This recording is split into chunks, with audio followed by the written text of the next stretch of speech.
that out. YouTube, Twitter, all that good stuff. Hopefully we'll get there. Facebook. Gotta pay a little bit more for that. You know how everything goes. Otherwise, on the Sports Talk app in your Google and Alexa home devices. But happy Thursday, happy Thirsty Thursday, everybody.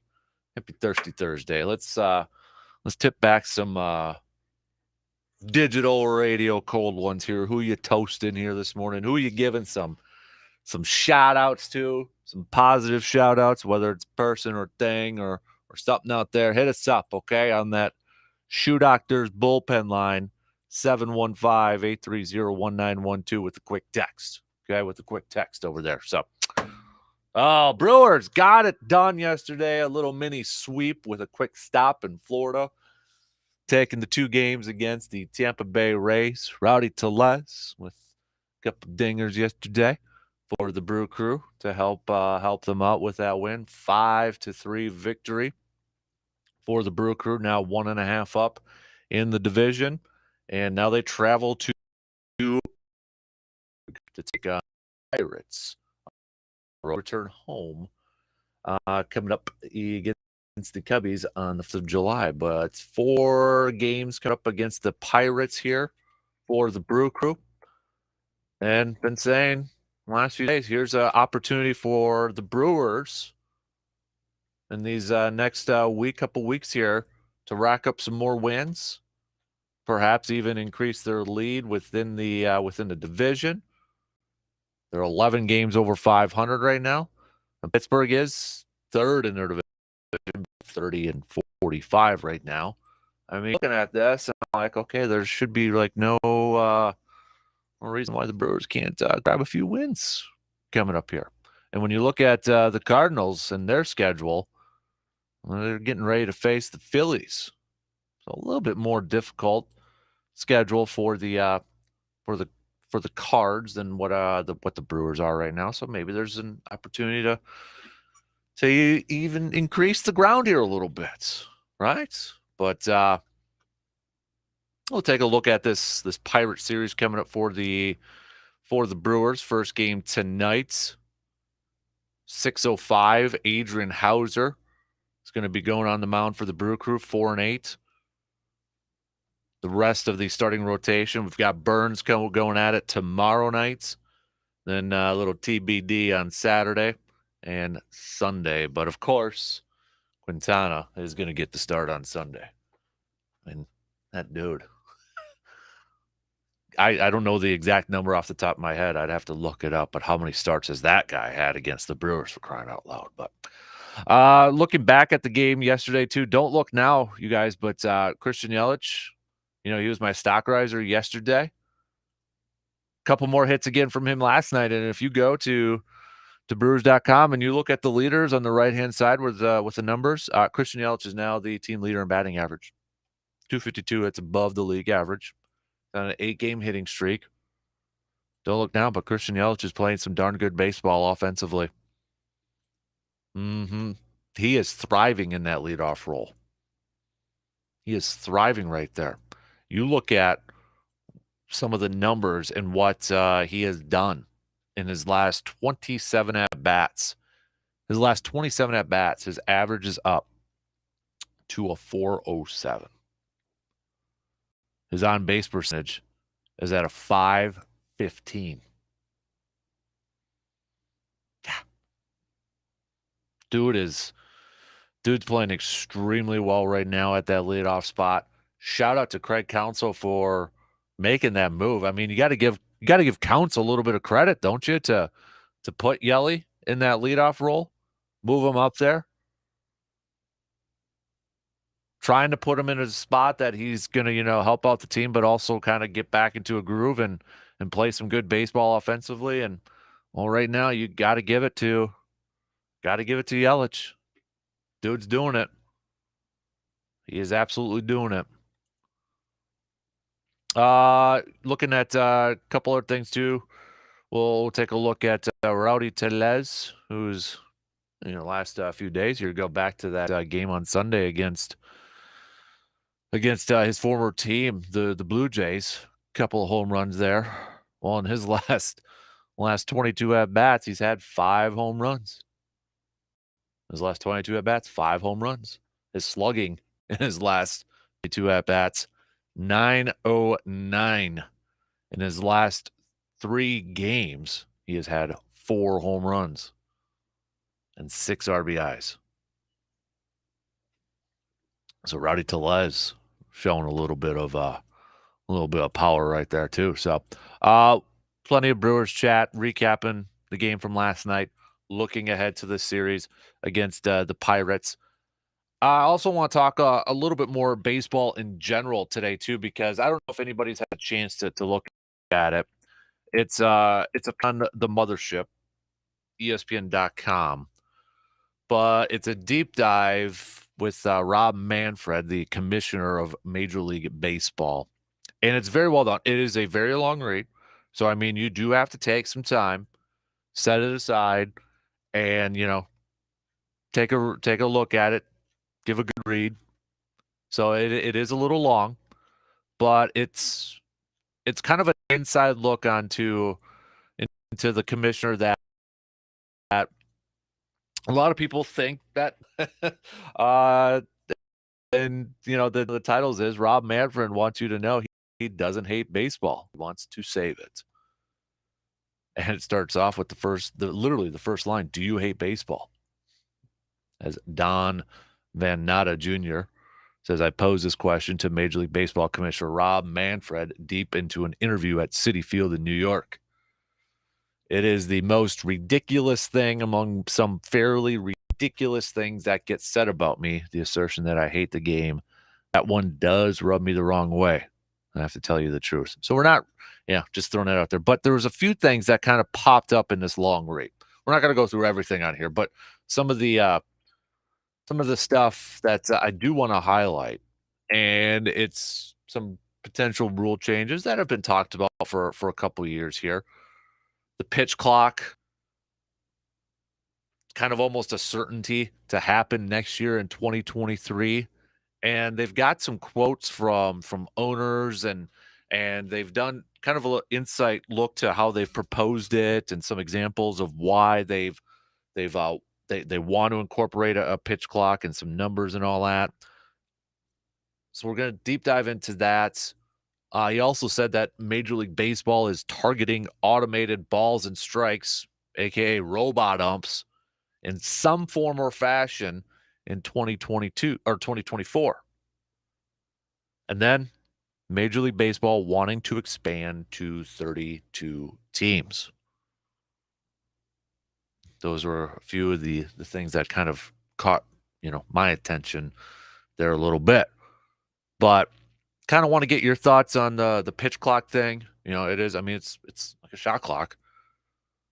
And I'll be honest with you, at first I'm like, okay, how's that going to work? And is that going to be good? But then after reading that and kind of looking at some of the examples that they put out there, I was like, okay, it's a little bit more interesting.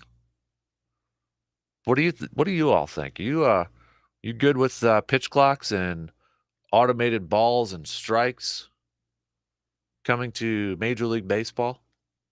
Those are the two big ones that might be here before you know it. And we've seen it in some sort of fashion already in the minor leagues, right? Both pitch clock and quote-unquote robot umps. We've seen them at some level with trial runs, test runs, all that sort of stuff. And a lot of it is due to trying to get the game to speed up. Pace of play. Is that a big thing for you when it comes to watching baseball, is the pace of play? Because the numbers that kind of throw out there, like the average game time is a little over 3 hours for Major League Baseball. And you kind of look at it, you compare it to like an NFL game, right? It kicks off at noon. You're probably done around, 3:10, 3:05, 3:15, somewhere in there. Well, that's over 3 hours too. But what's the difference? Well, there's always it's constant action. There's always, it's just constant action going, play by play by play. Whereas baseball, it's like, there's a lot of downtime in between pitches, in between hits, and, changing up innings and that. But is pace of play a big issue for you when it comes to Major League Baseball? So we'll hit that up coming up a little bit later on too. NBA free agency technically, I shouldn't say technically, officially kicks off today, even though a bunch of bull spit, as my kiddo likes to say, because, well, we've already seen, reported deals and all that stuff. But yesterday it became official that Bobby Portis did opt out of his contract with the Milwaukee Bucks. That doesn't mean he will not be back in Milwaukee, but it means that he's probably going to look for a bigger deal. Going to go out there and try to get paid a little bit more. Remember last year he took a little bit of a pay cut to come back to the Bucks, but maybe now he's looking to cash in a little bit more. So Bobby Portis did decline his $4.6 million option and will become a free agent. But I don't know. I still feel like the Bucks are going to try to bring him back and work out something with Bobby Portis. But we'll see if the Bucks make any moves at some point today. I mean, this is one of those days where some of the bigger moves get made in terms of free agency. So I don't really have a lot of expectations in terms of what the Bucks will do today. But you never know. We might be surprised. So we'll keep you posted about that in case anything happens. Like I mentioned, it is a Thirsty Thursday. So you got any shout outs you want to do that? So we'll do a little receiver defer coming up next hour around 7:40, 7:45.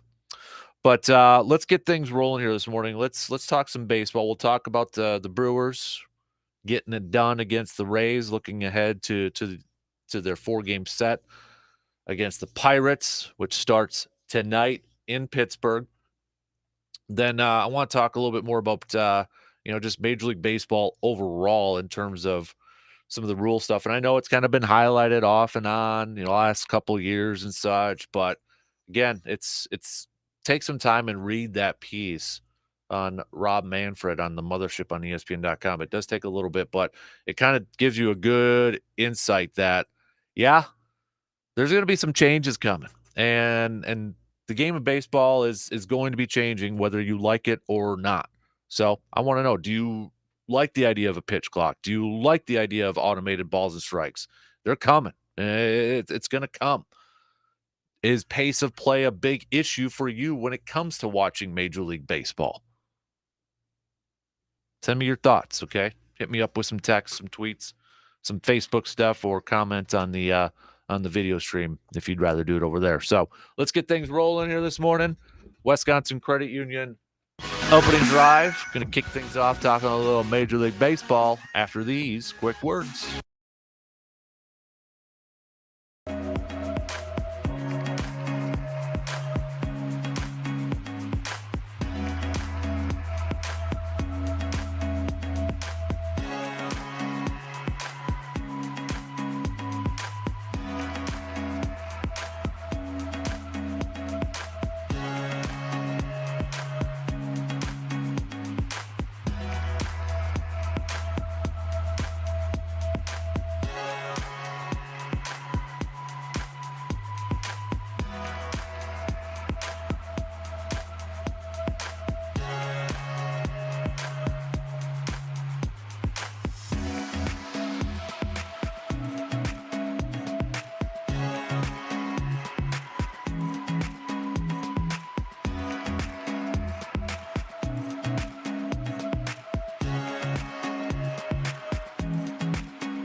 in my mind, it's a fair offer. Those guys deal in different numbers than we do here.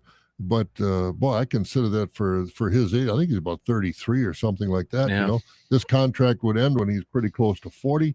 That's pretty good money for an aging. He's still very productive. I won't take anything away from him, but he's still 33 years old. Yeah, he'll be 33 in September. Oh yeah, coming will up here. be 33. Yeah. What's his? Yeah, he signed a 6-year, $162 million deal with the Dodgers. So, well, I thought the deal that I heard yesterday was 6 years, 165 from the Braves.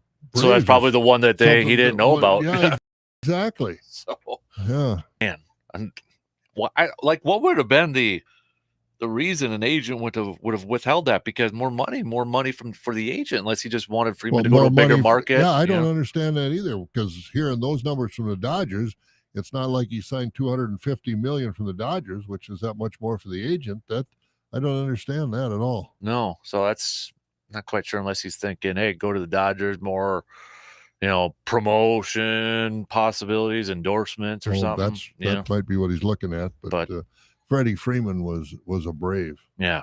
Grew up rooting for the Braves. Go to the Dodgers, you're kind of like in the mixture of a lot of personalities over there. Really and true. Like Chipper Jones is another good example. Yes. Brave for life. And I heard Chipper Jones say in the media yesterday, too, that he was shocked that Freddie Freeman left Atlanta. He thought he was, like Chipper Jones, a Brave forever. I mean, you put statues outside that stadium, and, Henry Aaron, Chipper Jones, and Freddie Freeman. Yeah. They've had some other great players there, too. Glavine, Smoltz. And Murphy before that in center field, all-star. Do you consider Maddox a Brave or a Cubby? I consider him a Cub. But for me, I consider him a Brave.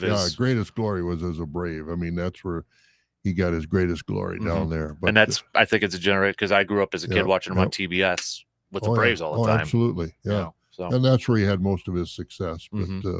But I consider him a Cub.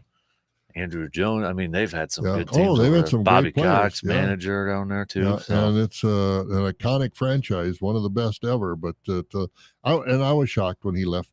They let him go. Well, because they replaced him before he even signed a contract. Yeah, they got that Olsen from Oakland in a trade, and I don't understand it. But and obviously Freddie Freeman didn't either, and he's not happy. But and does this put a wedge in between Freddie Freeman and his Dodger teammates by saying that now? Yeah. I don't know. Like Kershaw said, hey, we're not a bad team either, Right. Well, and I'm just kind of curious too, like if, this is out there, I don't know what the agents of their clients are, but if you're hearing about it and you're a client of his, I mean, it's probably going to okay, did he kind of do something similar to me, sort of thing. And did enhance his reputation. That's for sure. No. So, all right, we got to take a quick break here. And then coming up, we'll finish up the first hour. We'll have just a couple minutes left. But then coming up in the next hour, I want to talk a little bit more Major League Baseball. So great article on ESPN, a deep dive into Rob Manfred, an interview with Fred. It'll take you a little bit to read it because it is very in-depth. But the couple things I do want to highlight on it in the next hour is, pitching clock. Sure seems like it's coming in 2023. There's some interesting examples that they put in the article there. But I want to talk about that. And then the robot umpires, quote unquote, robot umpires that, I don't know, it kind of sounds like might be coming in 2024, and Major League Baseball wanting to expand to 32 teams. So let's deep dive into some of that stuff. But first, we got to finish up the first hour here. We'll just have a few minutes there. So we'll figure out what we're going to chat about then. Also, NBA free agency officially, air quotes, starts today. Will we hear anything from the Bucks side of things? That all?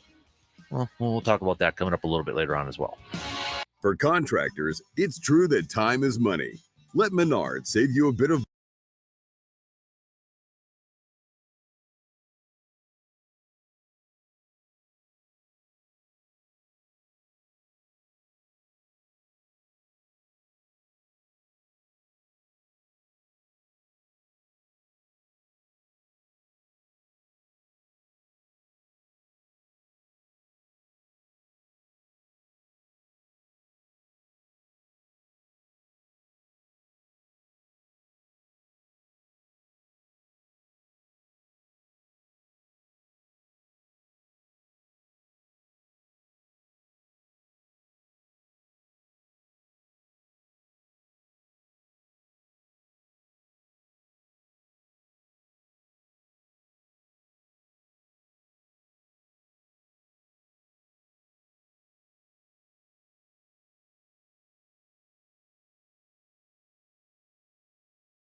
the next hour or so, we're going to be giving away some more gas from River Country Co-op over there. So if you haven't had a chance to sign up yet, you can do so by going to our website, sportstalk1051.com. Click on that Nation tab over there and enter to win $50 in gas from River Country Co-op.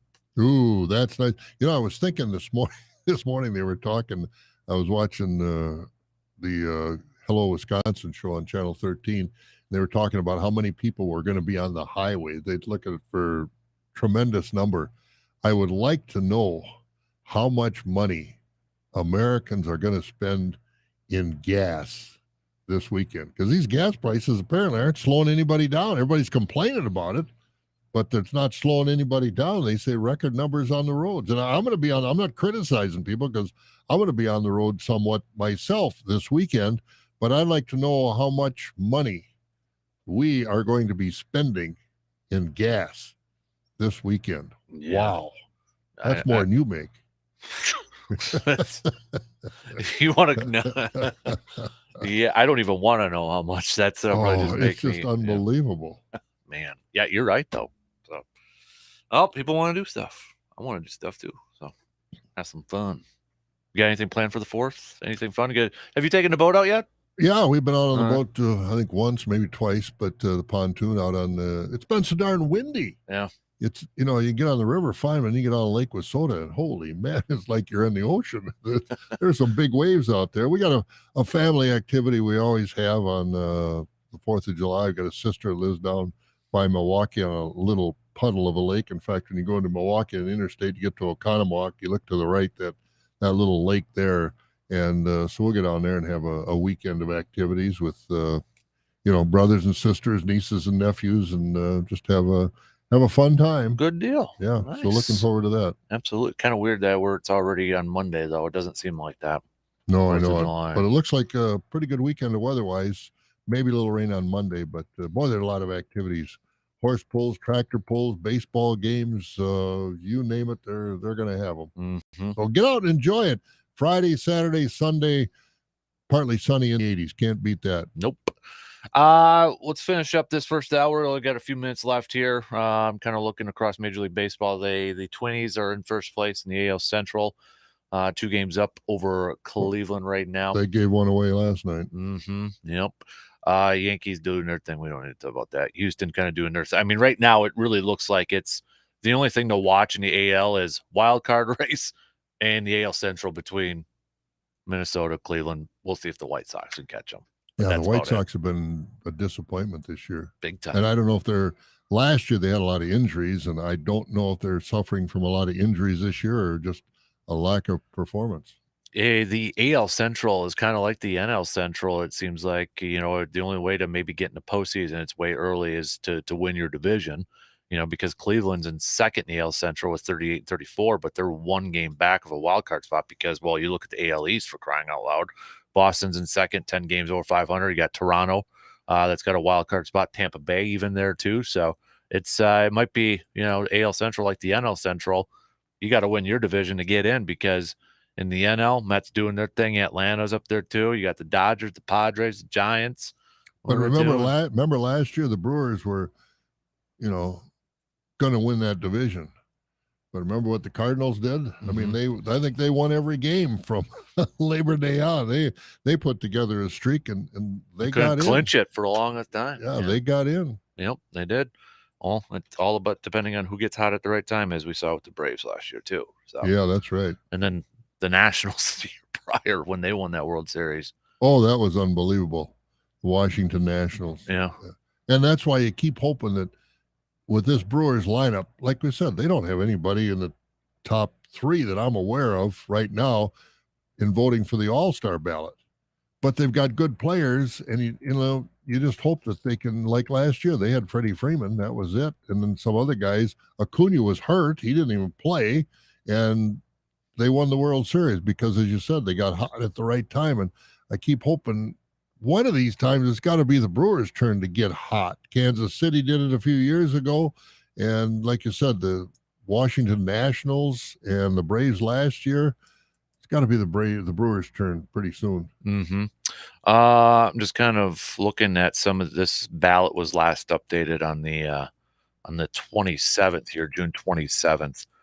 But yeah, it's Omar Narvaez, who's 10th in catching in the National League voting wise. You've got Rowdy Tellez is 6th in first baseman voting wise. Second base, you've got Colton Wong, who's 9th. I'm just kind of looking. Luis Urias is 10th in third base, but shortstops, Willie Adames is 8th. Designated hitters, Andrew McCutchen is 10th. So Rowdy Tellez is like the top one so far. Then you just kind of look at outfielders here. Ooh, no Brewer player in the top 20. Yeah, no, and I can understand that. Or Christian Yelich, excuse me, is at 18. But still. Well, that's a long way from being on the team. And of course, if you got pitchers that are going to be named to the team, I don't think there are any position players that are going to make it. Mm-hmm. No, I think, the only All-Stars that are going to make this team is going to be. Now, who's the National League manager for the? Is it going to be what's his name from the Braves? Or no, it was. Or no, who? How does it work? I forgot. They changed it. It was a pennant-winning manager the year before, and then it was who was ahead at the halfway mark of the season. I don't know who the manager is this year. It should be the I'm just blanking Snicker from the Braves. Okay. Yeah. And sometimes whoever the manager is, it'll depend on how a certain player has played against them. Like Tellez, hitting so many home runs right now, could be that kind of a manager, but we'll see. Maybe he'll kind of look at the upcoming schedule too, and like, all right, that pitcher, you're going to go a couple innings because that way we don't have to go against you when we get back from the break or something like that. Okay, 1 hour in, we got 2 more to go. We'll talk some more baseball coming up next. Why, Eau Claire, W286.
Already kicking off this morning on this final day of June 30th. Brian on our video stream. Have a happy 4th of July, boys. You as well, Brian. Everybody have a great 4th of July. Exactly. So appreciate you checking us out on the video stream there. And be careful if you're buying the fireworks, and they're a lot of fun to have your own fireworks show. But as I said to somebody, remember, they're made in China. Quality control isn't what China is known for. Good tip. Good tip right there. Apparently, Surveyor Sam and G-Man are hanging out because we just got a selfie picture of those two together. Right now. Boy, that's So, dangerous. I know. What's going on right there? So, guys, deliver some beverages over here. What are you guys doing right now? Just saying. Oh, Not Friday yet. no, it's a Thirsty Thursday though. So No, that's true. we're doing the. If anybody wants a shout out or a toast to anybody, you can text those babies on over. Coming up here in just a couple minutes, I want to talk some more baseball, but a great piece on ESPN about Rob Manfred, and able to talk to him and get an interview. It's a long piece. We're not going to go through everything on there. Just going to hit up a couple of things, but it's definitely well worth a read if you want to check it out. But we'll hit that up here in just a couple minutes. But before that, let's do some sports nuggets of the day. 1962, Sandy Koufax pitched his first no-hitter in a game with the Los Angeles Dodgers. Sandy Koufax against the Mets that day in 1962. 1970, the Reds moved to their new home at Riverfront Stadium. 1978, Willie McCovey hit his 500th career home run. 1984, the longest professional football game took place in the United States Football League, the USFL. The Express beat the Michigan Panthers 27-21 after 93 minutes and 33 seconds. That must be game clock I wonder time. if anybody was there to watch it. Probably, I'd say a little bit more than 84, a little more popular, possibly, maybe. I don't know. 1994, the U.S. Figure Skating Association stripped Tanya Harding of the 1994 National Championship and banned her from the Organization for Life for an attack on rival Nancy Kerrigan. Do you remember that when that happened? I remember like it was yesterday. It was the craziest thing you ever saw in your life. How this all developed. Nancy Kerrigan came out, and this big Bubba slammed her with a baseball bat or something in the leg, and then the investigation went on, and Tanya Harding and her husband, and then this guy, and on it went. It was a National Enquirer made type of a deal. Yeah, it was because it was not it was just crazy. It was just crazy. I don't know how to explain it. It was just crazy. I never heard anything like it. Can you imagine if that was now with all social media and that stuff? Lord. Holy man. But I was 7, about to turn 8, so I don't really remember a whole lot from it. But no, I remember it. It was one of those things that was so crazy you couldn't stop following the coverage of it because it changed all the time. And I don't remember the names of all these players that were involved in it. The guys that were supposedly, Tanya Harding didn't know anything about it. Her husband had contracted or got this guy, buddy of his, to do what he did to Nancy Kerrigan, and the story kept breaking and changing and here and there. It was unbelievable, and it was such a clown show that it brings a smile to your face and makes you want to laugh. But you feel sorry for Nancy Kerrigan because, man, it disrupted her career. And Tanya Harding, she she went on to do some things that were less than headline making. Although she made headlines, I think she went into adult movies, and she went in, I think, in a different. It was just the craziest story ever. I think she did like some celebrity boxing or something. Yeah. She did that too. Yeah, she tried everything to try and I don't know. I don't think her reputation ever recovered. She tried, but and supposedly she claimed it was her husband that did all this. She didn't know anything about it, and whether that's what it was or not, she knows and her husband knows. But it was just a crazy story. I mean, it makes me laugh. It was so goofy and nuts. Yeah. Okay. Let's. I want first of all, shout out a Thirsty Thursday toast to a surveyor's daughter who's going to be turning 2 on July 4th. Good. And I'll go back and give a shout out to Lance and his gang over there, his crew at Lowe's Creek Baseball Little League. Great season, great championship night the other night. Just as I always say, it's fun to, as I was announcing and I was watching, I was up at an announcing stand and I was watching. And I said, it's not often I can say this, watching baseball and all the kids that were, brothers and sisters, friends of the players that were playing. I said there are more adults on their devices here at the ballpark tonight than there are kids. The kids weren't on their phones and the parents were. The parents were, I don't know, texting or whatever they were doing, but there were more parents on their devices than there were kids. And I said, boy, you don't know how good that makes me feel. But to see all those kids at that ballpark, either playing or watching or just running around having fun, as I always say, I just love to see good kids doing good things. So a shout out to Lowe's Creek Baseball. Nice. That's a good one right there. I like it. Let's talk some baseball. Speaking of baseball, been teeing this article up on ESPN.com if you want to check it, but it's a deep dive into Rob Manfred. They talked to Rob Manfred, talked to Bud Selig, talked to some owners, and it's kind of given a little bit of an inside look on the commissioner that a lot of people feel doesn't even like baseball. But I've heard that. But the things I kind of want to highlight is some of the rule changes that we've been hearing about for the last couple of years. Are they going to be coming for sure? Is it, is this going to be happening? And you read this and it sure seems like it's going to be a thing. And the big one, or I should say, one of the big ones is the pitch clock is almost a certainty for 2023. And then I'm going to read a little bit here, just a little bit here to kind of get your thoughts here. But nearly 3 decades ago, the average Major League Baseball hitter batted .265. Today, that average hitter bats around .240.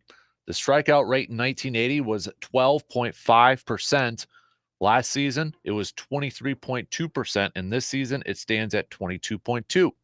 Theo Epstein, who's hired as a consultant for Major League Baseball, says that through the first half of 2021, the strikeout rate was higher than it was during the careers of fireballers Nolan Ryan and Roger Clemens.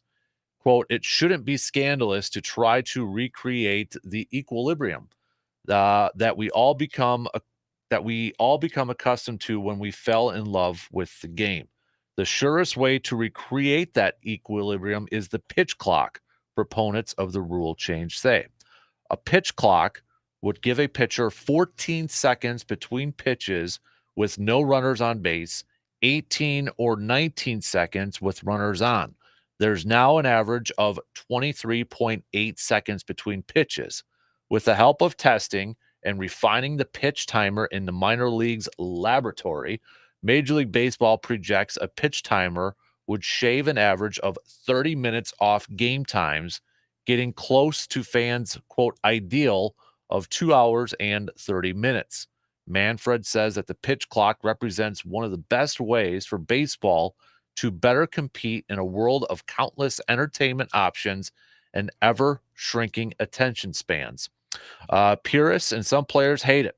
The game's poets, I'm going to mix that.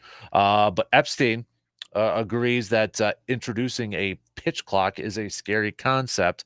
I didn't love it when I first heard about it 10 years ago, but the pace of play results have seized everyone's attention. In the Low A West League last season, the pitch clock shaved 21 minutes off average game times. Even more striking, the league had the second highest scoring average in minor league baseball. Perhaps even more surprising, players, managers, and fans enthusiastically embraced it. An internal 2021 MLB survey shows all the rule changes introduced into minors had become more popular by season's end, and none more than the pitch clock. At an owners' meeting in Orlando, MLB executives showed a side-by-side video of minor league and major league games, one with a pitch clock and one without. Owners were, quote, flabbergasted by the difference. I couldn't believe it, says DeWitt, the Cardinals owner.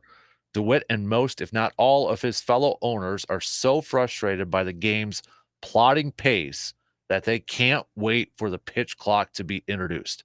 I think some owners wouldn't mind if all games were just 7 innings, Manfred said. That's certainly not high on my agenda. And lastly, on another side-by-side video with Epstein doing the voiceover, compares a 2-batter sequence in the minors and majors. Both clips included a 3-pitch strikeout and a 5-pitch walk. In the big leagues, the sequence was 45 seconds longer. If you want to extrapolate that over an entire game, it was 28 minutes longer. You don't just save time.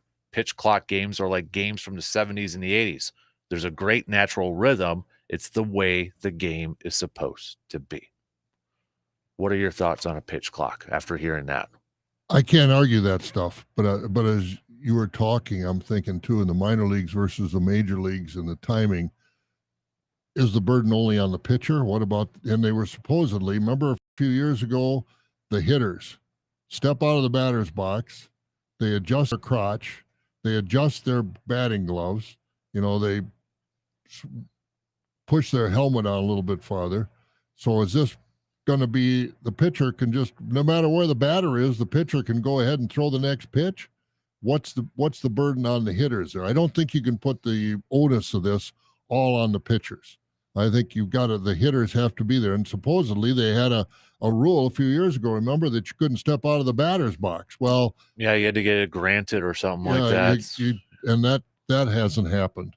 They go to 7 innings. And again, we talked about this with a shift, and I don't think they ever would. But if they go to 7 innings, then you got to adjust all your records. You got to adjust all your mindset about who's a Hall of Famer, because how many less at bats would you have over a career playing 7-inning games versus 9-inning games? The crowds at a minor league ballpark are so much smaller than they are at a major league ballpark.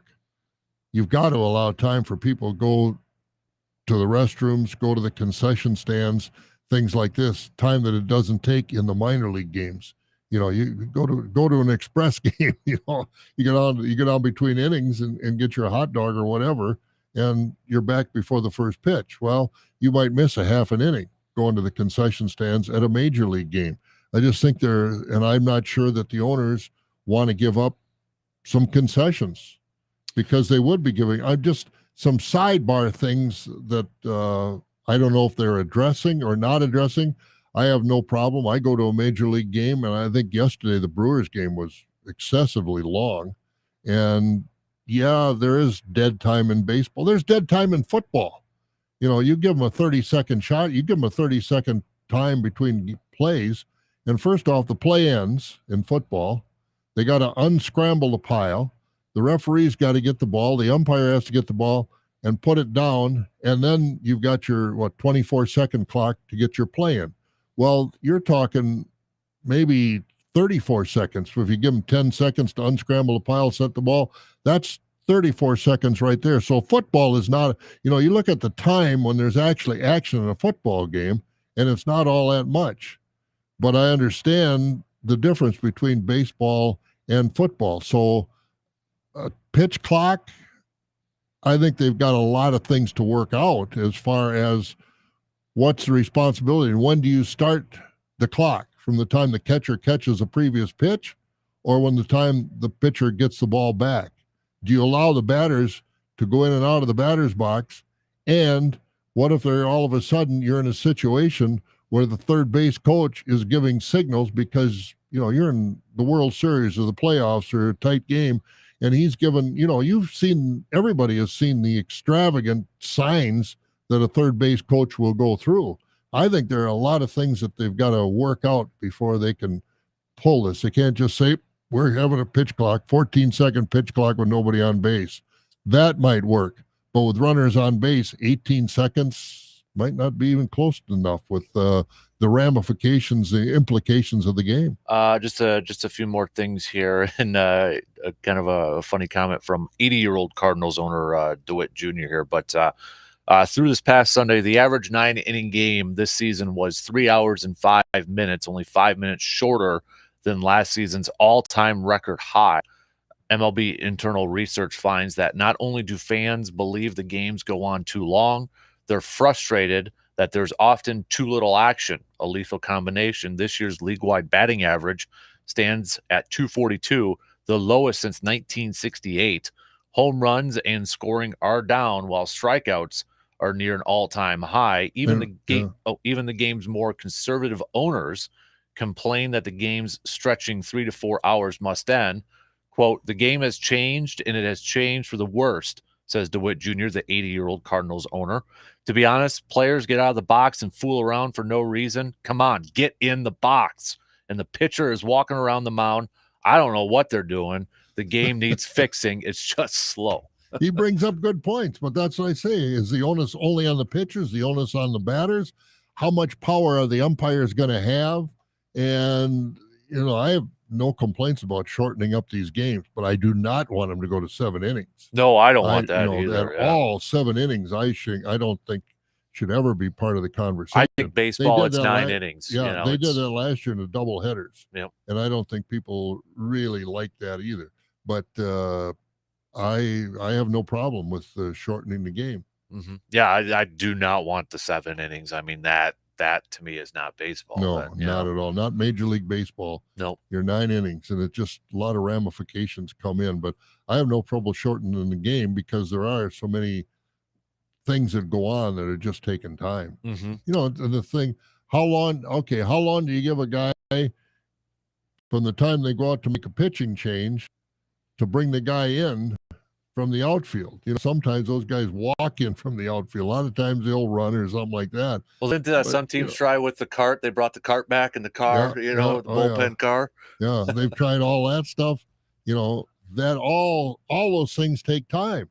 And, what does this do for a manager's strategy?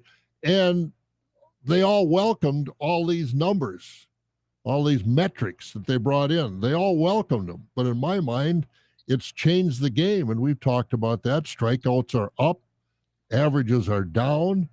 If they're going to change the game, they better change it in an area, in a way that's going to improve the game, because the average fan doesn't like the metrics because they complain. There's no offense.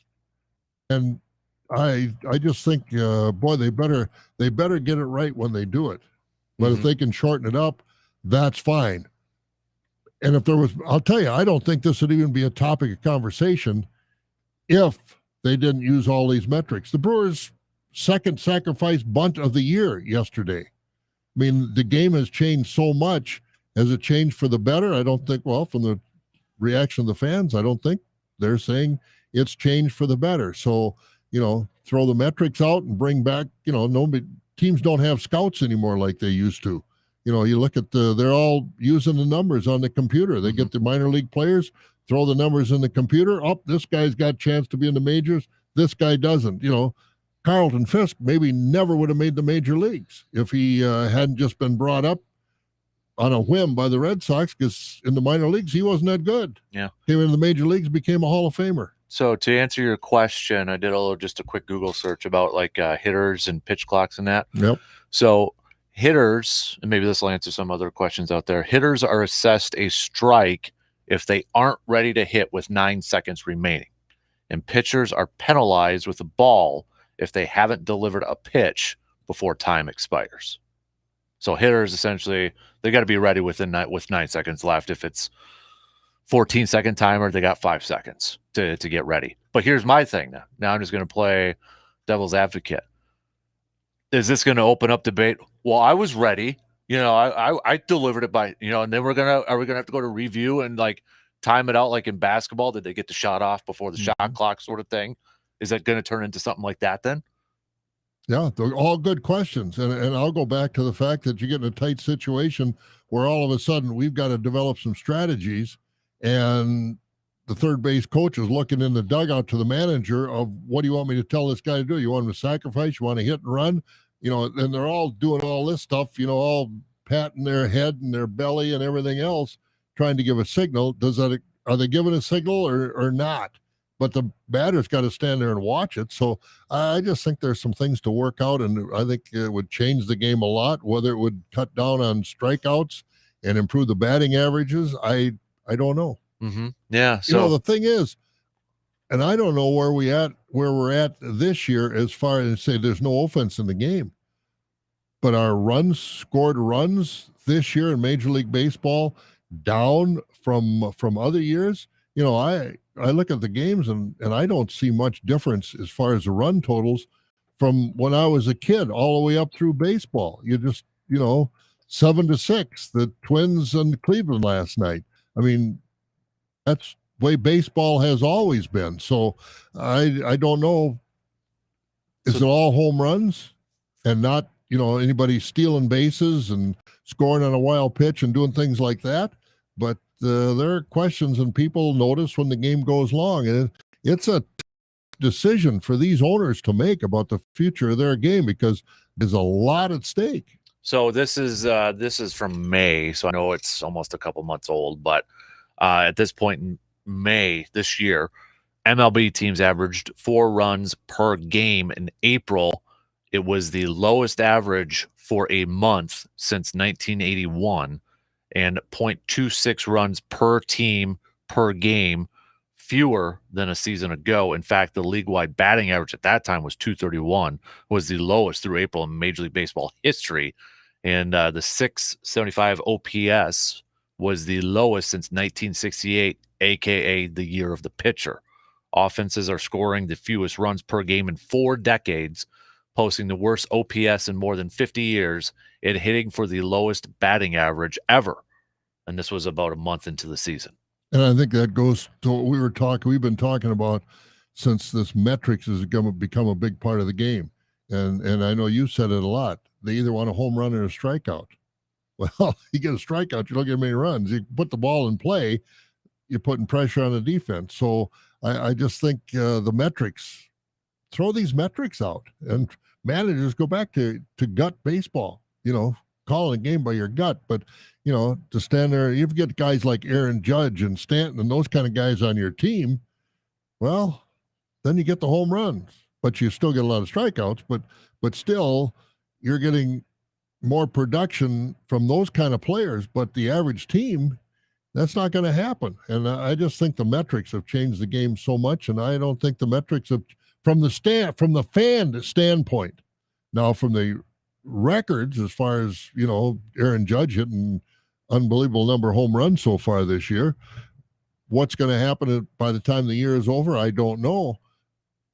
But if the fans aren't going to like the game, like your product, then you better do something. So here's an interesting thing too from this article that it's in May, but I think it's worth kind of bringing back up again, talking about the ball and how it's traveling differently.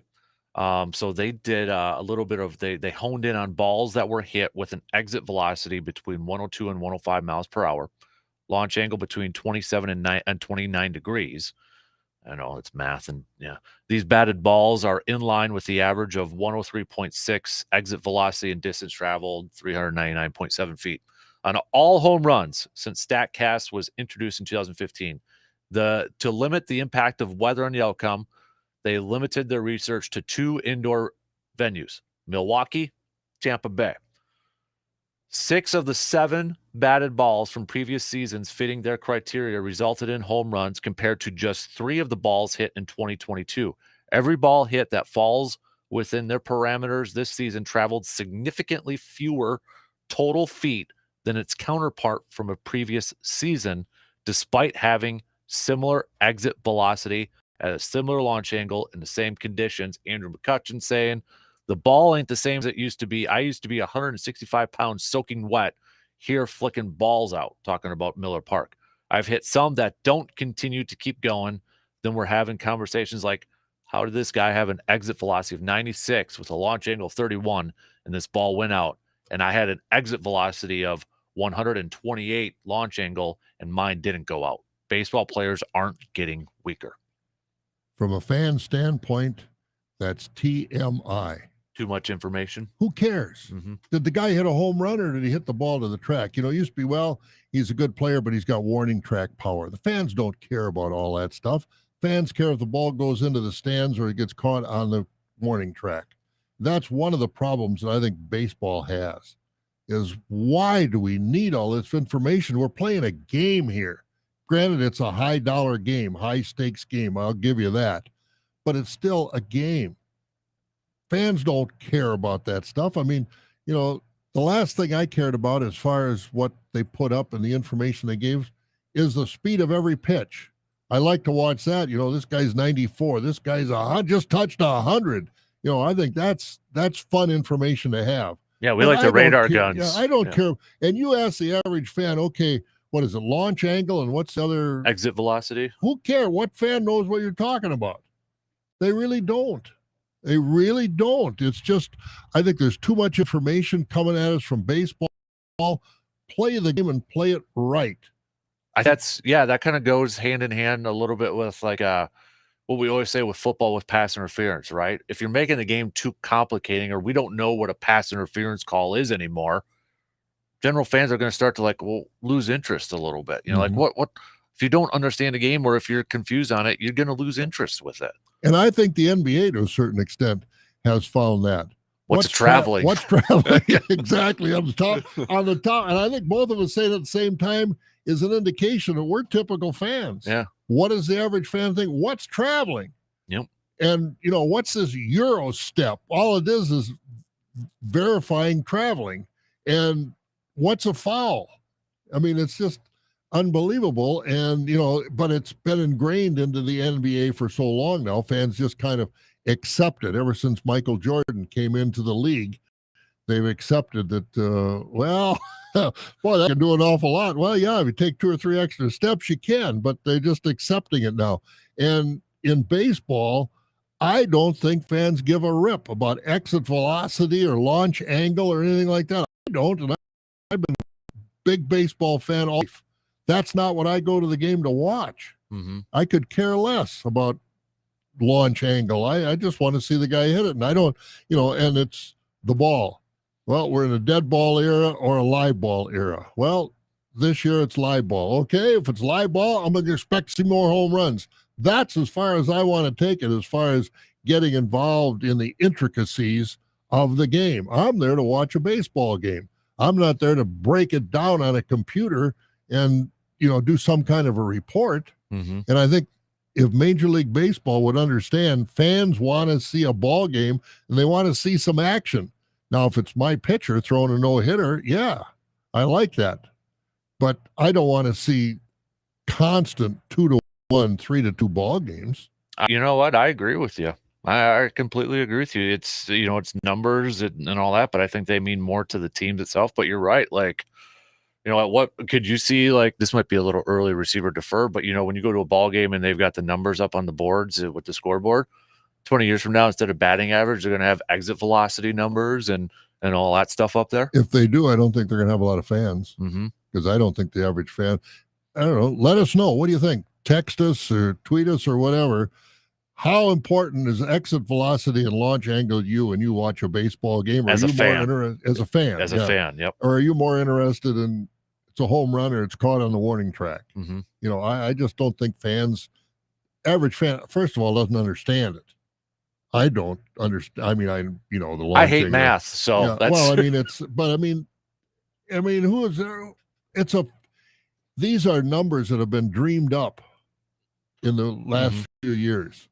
They've always look at been even there. basketball or football. We got Pro Football Focus that does all these statistics and analytics and grading on every snap, and it's like cool. And I know teams use it, but it's like, geez, Louise, I'd rather trust my eyes. Okay, I could tell that guy's a good player. Yep, exactly, and that's why I say bring the scouts back. They've identified these great players all the time. These guys that grew up around the game, watch the games. They go to these sandlot games, and Lord knows where they are to identify future stars. And I think they were pretty successful over the history of the ball game. But now everything is metric, because all of a sudden these high school kids, they're judged. Are they going to be drafted?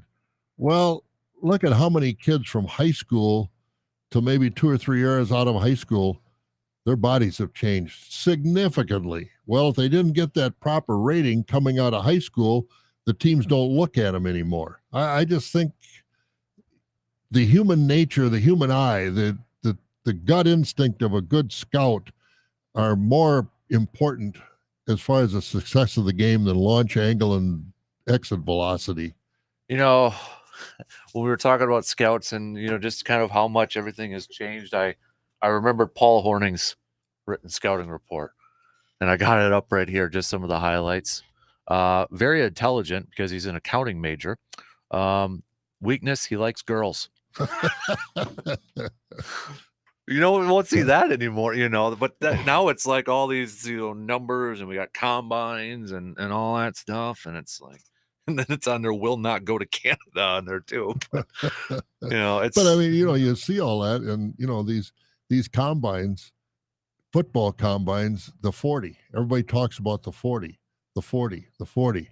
How many guys have ran the fastest 40 and haven't amounted to anything? Because they're, you know, they're big, strong kids, but they're running the 40 in gym shoes or gym pads. Mhm. You know, and I know these guys are so big and strong, the pads don't slow them down that much because they're so big and strong.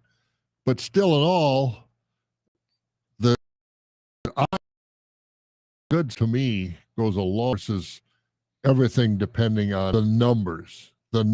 And I think the baseball leadership is going to number themselves right out of a good business if they don't recognize what the fan wants. And I think the fan, another thing they're talking about, and I think you've talked about it already, this automatic pitch caller. oh, the robot umps. Yeah, quote the unquote. robot. You take the umpires out of baseball, and it's going to lose so much. I mean, just think of the funny things we talk about.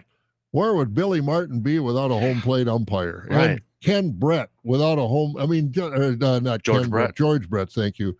I mean, just so many things in baseball. You can't get the umpires out of the game. It just can't. And if they do that, I will be really disappointed, and it'll make a difference for me as far as my enthusiasm for baseball, which is still very, very high. But you take the umpires out of Major League Baseball, it's, you know. And I remember we used to play, and I remember in high school one time, not high school, well, we were practice. It was a practice game. The catcher calls the pitches. We've all played that, Mhm. and I was a catcher. I'm telling you what, that's not easy. No. You're catching that ball. Well, you know where it is, but these umpires are pretty darn good. And I just think the game would lose tremendously if you took umpires out of this game. We got to take a quick break here. Oh, do we? Yeah, we rambled on there for a little bit. It was a good convo. I'm gonna put up a Twitter poll, and because that's easy for people to just vote yes or no. And as a fan, do you like these advanced statistics, yeah. metrics, numbers like exit velocity and all that? And we'll kind of get some results. I feel like I might be in the minority in my generation, being a younger person, and Alex, but I agree with you. I think at a certain point it does get too much. As just strictly from a fan, I understand it from maybe as part of a scouting toolbox sort of thing, but just as a fan, it gets a little too much. You know, I just, whatever. I want to watch good baseball. I want to watch good football. I want to watch good games. Yeah, that I sort of wonder what stuff. some of the guys like from the Express, manager of our show, because Well, they got all that now. I know it, Yeah. but I mean, do they like it? Yeah, Dale has said that players are asking for it. That's why they've got it now. But the players, but I'm sure from the fans' point of view, and has it changed the way he manages a game, and it's different. It's different. Mm-hmm. All right, we got to take a quick break here. We're going to combine the breaks together. We were straight up there, almost 45 minutes there, big boy. So, all right, we'll do some receiver defer coming up after these quick words.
Tell you what, let's save receiver deferred for next hour because we've got a conversation flowing right now. All right. I would say it's fine. about 50-50 if I'm combining the Twitter poll and the text and Facebook on there.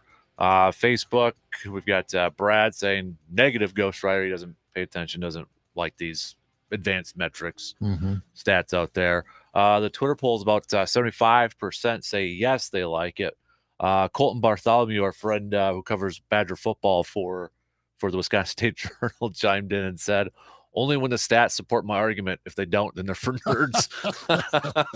Well, it's interesting to see those numbers because that makes the decision of Major League Baseball that much harder because you've got a split audience there. We do. So what are you going to do? We got a couple. Todd says 100% agree. Personally, I'd like to see more steals, hits, runs, bunts, etc.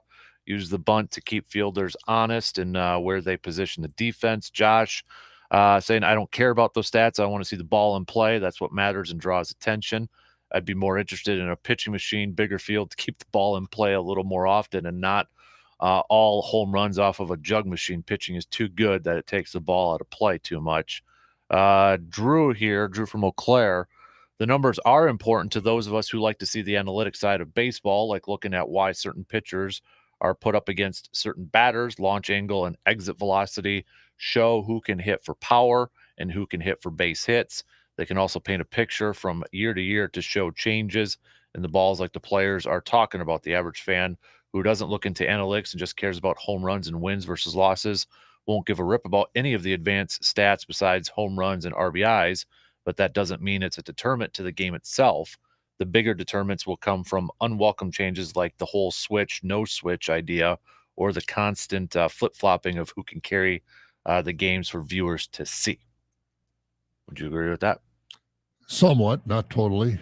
Not totally. I just, I don't think, he's analytical, but percentage of fans that are analytical, and you're going to always have a percentage of both. But I don't think the percentage of fans is near as analytical as he is to watch the game and figure out what this home run or that fly ball out or whatever that means. Most fans aren't going to do that. Most fans are going to the game to see a baseball game. They want to see them hit and run and pitch and catch and all those sorts of things. If you're an analytical fan, you're going to love these numbers. But I don't think most fans are analytical. The poll on Twitter, I mean, it's kind of moving up there. It's now at literally 50-50. So it's the nays have caught up and said no. So we'll keep you posted. But it's an interesting conversation. Yep. And I think it's very important to have because, 50-50. So what do you do? Yeah. Nothing? Or do you change the game with, the time clock for the pitchers? I just think it's an interesting conversation to have, and I think it's going to be really interesting to see the leadership of Rob Manfred on this going forward. And is the players' union going to have a say in this? I just think it's going to be very interesting to go forward because baseball, I don't know, is baseball at a tipping point right now as far as fans are concerned? The Brewers have drawn 3 million the last few years. They've been in the playoffs. Been good baseball to watch, but how long are fans going to, and obviously some fans are going to like it no matter which way they go if it's 50-50. So this puts a big onus on these owners to really, really, really seriously consider some of these options, whether they take them or whether they don't. And I was kind of thinking too, when, half jokingly, I said like in 20 years when you go to a game and on the scoreboard, are they going to have like the exit velocity numbers and all that by their statistics? And I thought of Sunday Night Football. They've got the Pro Football Focus rate grades on the starting lineup of those players. The caveat to all that, and I don't know if many people know, well, the guy who calls the game is Chris Collinsworth, and he's also part owner investor of Pro Football Focus. So, I mean, that kind of goes hand in hand there a little bit too. Not trying to downplay it, but I mean, you don't see those numbers on Monday Night Football or football, at Fox or CBS. Part of his contract, I'm sure that they'd be allowed to use those numbers from his organization. Right. So, I mean, yes, we see analytic grades and rankings on Sunday Night Football, but also look at the one of the announcers. It's And the thing is, in the computer age, it's so much easier to compile those numbers. You had to do that by hand. Like 20, 30, 40 years ago, it wasn't going to happen. Mhm. So, but are we getting too much information, too much overload? And for half the fans, no. For half the fans, yes. So it's going to be interesting to see what the outcome is. Are they going to do nothing? I think they do need. I really do think they do need to speed the game up, and I think it does start on the mound and in the batter's box. Mhm. The rest of the strategy of the game, doesn't bother me. But like you said earlier, these pitchers walking around the mound and grabbing the rosin bag and throwing that down, and doing whatever, and the batters going out and adjusting their gloves and adjusting this and adjusting that. Come on. Rob, what's his name? Used to drive me nuts for the Brewers. Brawny He was just driving me nuts. Get in the batter's box. with the gloves and all. Oh my God, he used to be. He was the worst. Of course, I saw him more than a lot of others too, but he was just driving me nuts. And I think if they can eliminate that stuff, because I thought so you can't leave the batter's box. Well, they all left the batter's box. He stepped out of the batter, maybe kept 1 foot on the line or something, which is hokey, but he used to drive me nuts. So if they can speed that up, I think if they just tighten that up, I think that would make a big difference.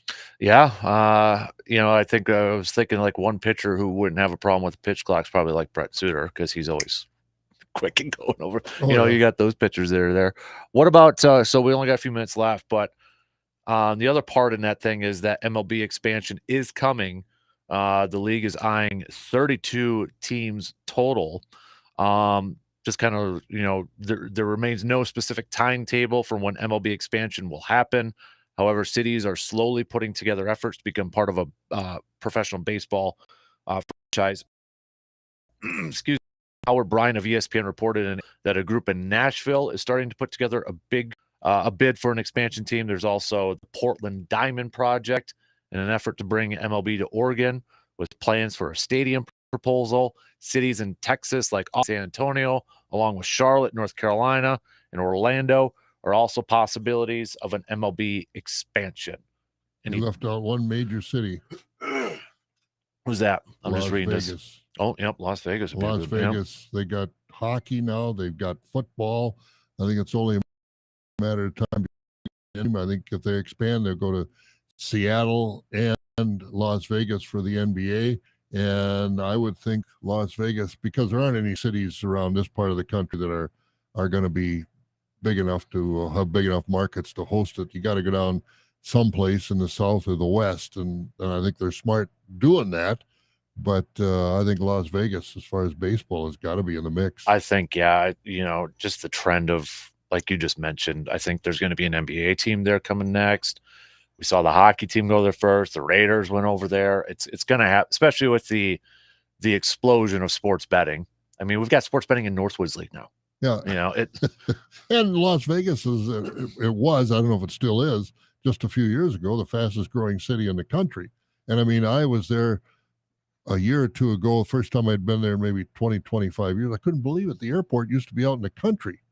Now the airport is right next to New York. I mean, some of these places, it's unbelievable how that city has exploded. Mm-hmm. And I just can't believe that they wouldn't put a Major League Baseball team in Las Vegas, because let's face it, it's probably the best city in the world worrying about somebody fixing a baseball game or fixing a football game. Right. It's not going to happen in Vegas. It's going to happen in some other city before it happens in Vegas. There's just too many eyes on Vegas and gambling and things like that. So I think Vegas is a natural. So we take Vegas out. If there's one more, not, just purely from you don't have to worry about money or Nashville. That's kind of where I kept going. I think Nashville would be cool. I don't think they want to go to Texas with any more teams right now. You got Seattle in the Pacific Northwest. Seattle's in the Northwest. Portland, I've never been in Portland. I don't know much about that city, whether they would, it's a rainy climate. They'd have to have almost a dome stadium, I would expect. I think Nashville is a natural. The Nashville Sounds and You know, they've had a good success, a good history of minor league baseball in Nashville. Got a ready-made fan base, and I think it's a big enough area to support a major league team. And I would think Nashville, and if they're going to go two, and I think they have to go two to keep it even, I'd say Nashville and Vegas. Those would be my two. I'd agree with you. Yeah. I just think Nashville would be cool to have a baseball. And I know there's been talk the last few years. They've been trying to get a group and, kind of lead that cause. So we'll see if it actually, it happens in that. But I know the Titans now are trying to figure out their stadium issues in Nashville too. So I don't know. Did you have on that list New Orleans? I'm just reading off this article on the internet. I did not see New Orleans on there. And I don't know whether New Orleans would be a team that could host and sponsor and support Major League Ball, but I still think Nashville and Las Vegas would be the two leading candidates. Whether the best, I think there probably would be two of the best, but in Austin there's a lot of money in Texas and some of these other cities, but that's what you're looking at in Las Vegas and Nashville would be prime candidates for expansion. There is a Twitter account, MLB to New Orleans. So, I mean, there's not a big Twitter account, but there's some people that want it to happen over there. So there was back in the New Orleans Pelicans, not the basketball team, but there was, back in the day, baseball. So, yeah. But you don't hear much about baseball in New Orleans. I mean, No. Even minor leagues are in the Pelicans, but not anything recently at all. And the Orlando thing too, that I think that's going to be interesting to watch with the whole Tampa Bay, with the Tampa Ray situation. Could they maybe just move? I know that's kind of been last couple of years. They're trying to figure out what the heck to do down there. Well, they still got a problem with stadium. It's Tampa Yeah. Bay Rays, but they play in St. Petersburg. Their stadium is in St. Petersburg, and everybody will agree that that's the worst stadium in Major League Baseball. We saw that last couple of days with balls getting hit up against the catwalk, and it's a home run automatically type of thing. And so, I know they've talked for years about, are they ever going to give Tampa Bay a stadium? Well, maybe they will in Orlando. Yeah. All right. I think that shot clock should be. There we go. I was like, are we running behind? No, there it is. All right. Keep these votes coming because interesting ballot so far. It is. And I'm not kidding you. It's literally 50-50 on the Twitter poll. So unless we get some more coming, it's Make up your mind. It's a good conversation. Keep them coming. Nobody's right or wrong on this thing. All right, we'll kick off the next hour with a little receiver defer coming up. WAYY Eau Claire. W286CK Eau Claire.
Final hour here on this Thursday morning, and the Noes have taken over in the latest updates. It's almost 60-40 now on the online polls. Are not in favor. They don't care about those statistics and Metrics, numbers, okay. metrics, and all that. So, resounding no's on Facebook too.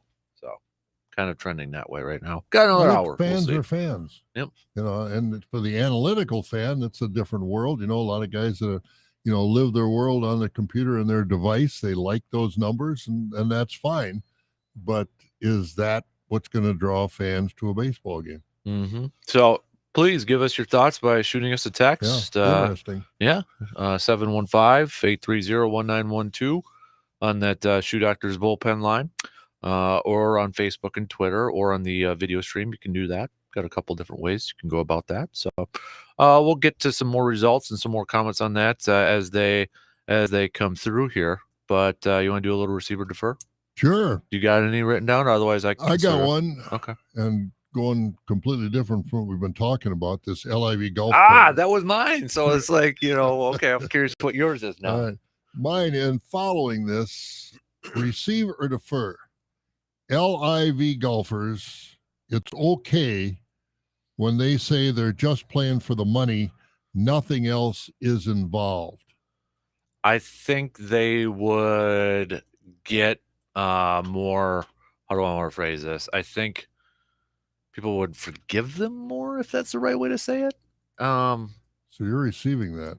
I think from what I've heard, a lot of like people on the radio and that say if they would just come out and say they're taking for the money, then all that.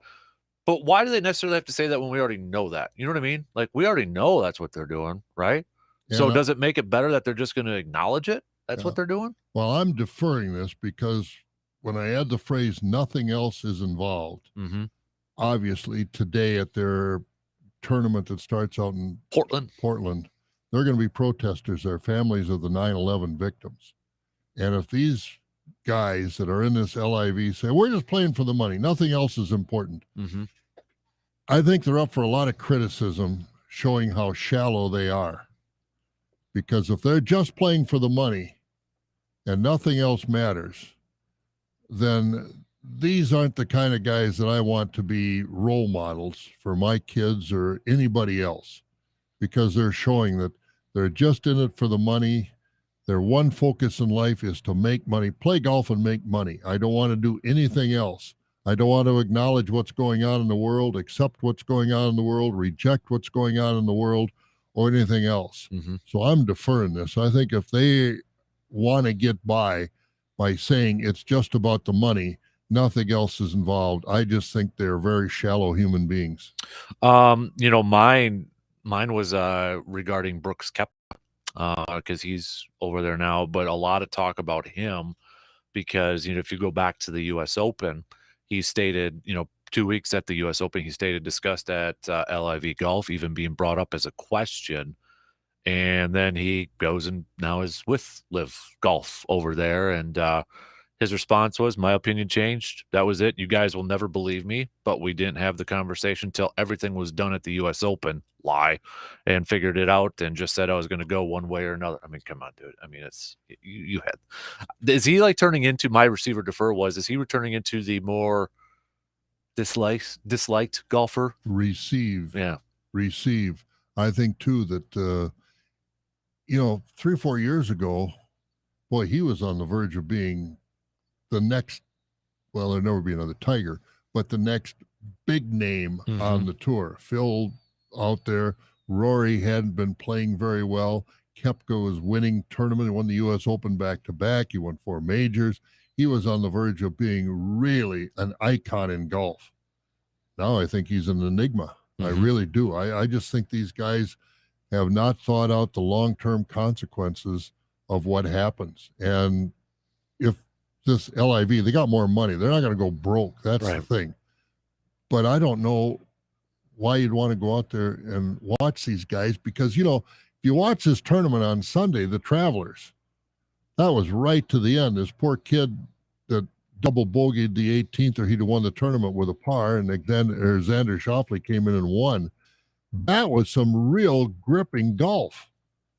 What do you see in this LIV? They play 54 holes. They play round robin, or they play shotgun starts. Mm-hmm. It's 54 holes. You don't know who's winning, where they are on the golf course. And so, they might finish on the third hole. What kind of pressure, what kind of tension is that? They're all guaranteed so much money. Yeah, depending on your place, it's maybe more or less. But nobody's going home without, everybody makes a cut. There is no cut. So everybody's making their money, but there's no drama to it. There's no, that's what the Masters starts on the back nine on Sunday. What are they going to say in the LIV? The Portland tournament starts on the 54th hole, wherever that is, or wherever those people are on the golf course. There's no drama to this thing. It's just it's just glorified exhibition golf to me. What do these tournaments mean? Mm-hmm. I just think these guys are they're, and like you said earlier, we're just playing for the money. Well, yeah, you're playing for the money and you're guaranteed money, and you don't have to golf as much. Yeah, you don't have to golf as much, but and they'll say, well, I hit 1,000 balls a day. Well, does that mean now you only have to hit 500 or 200 or whatever? And if you don't like what you're doing, I mean, I just don't buy their argument that they're only in it for the money, which they haven't admitted. That's why they're doing it for the money, but they're not socially conscious of what's going on in the world or what has gone on in the world. I just think all these guys are going to have a lot of egg on their face, because I think it's inevitable that they're going to be trying to come back to the PGA Tour. And I don't know how long the majors are going to accept them, because I can't imagine why they would allow the LIV players to be allowed in to world golf rankings. The 72-hole tournaments that the PGA has and the European Tour has, and 54-hole shotgun start tournaments, LIV, they're not even comparable. And I don't even know what these courses are all about that they're playing on. Mm-hmm. There was a Matthew Wolf, another golfer that's with Liv. I don't know if you saw some of his comments. I'll just read a little bit here. I think, it's hard when you're out there struggling and you've got to play 3-4 weeks in a row and you feel like you're in a rut. You feel like you just can't get out of it. And, here being able to really prepare, have more time. I mean, also, I know this is my job, but it's like on your off weeks too. I mean, sometimes when you're traveling for 3 weeks in a row and you got 1 week off, my coach, he lives in California. So it's like, do I want to spend time with my girlfriend and my dog at home and enjoy my time off and sleep in my own bed? Or do I want to go travel again across the country and go work with my swing coach and then not have time for that? This is a 23-year-old. So it's like, some people are like, oh, that's the mindset of a 23-year-old, not a fan of working on a golf game, but it's my job, but I don't love working with my coach to improve. It's just, yeah, I think a lot of lame excuses. Yeah. And, I think it shows how many of these guys are really, really grinders and really want to get to the epitome, the peak of the game. That's why I'm just getting a newfound respect for Rory McIlroy, I think. Oh, absolutely. Well, all those guys that are Justin Thomas, Jordan Spieth, all they're these there guys, almost every week, it seems like. They're playing all the time. And, and let's face it, these guys that are on the LIV tour that were on the PGA Tour, look at their clothes, everything they wear, their golf bag. They're all got endorsements, Mm-hmm. and they're not doing that for $5,000 No. a year. These guys aren't hurting financially, so I don't feel sorry for them. The young guys coming up and struggling, yeah, it's a grind, but they've all gone through it, and I haven't seen too many of them that aren't living a pretty decent life. Even if you go to be a pro, if you've been on the tour, you're going to be a club pro, you're going to go to some pretty nice clubs where you're going to be pretty well taken care of financially. Mm-hmm. I just think the golfers on the LIV tour, free country, do what you want. I'll never take that away from them. But I've lost so much respect for them because they're acting like, now we're not really there for the money. We're there for the lifestyle. We don't have to play as much, and we're guaranteed our money. We don't have to work as hard. We're not aware of we're not recognizing social events that are going on because we're playing a game. I don't think a lot of those excuses carry a whole lot of water with a lot of people. I agree. I would agree with that. Did you have another live one, or can? No, that was the one I had. Okay. I got one. Then if you got one, you can go there too. Moving to hoops.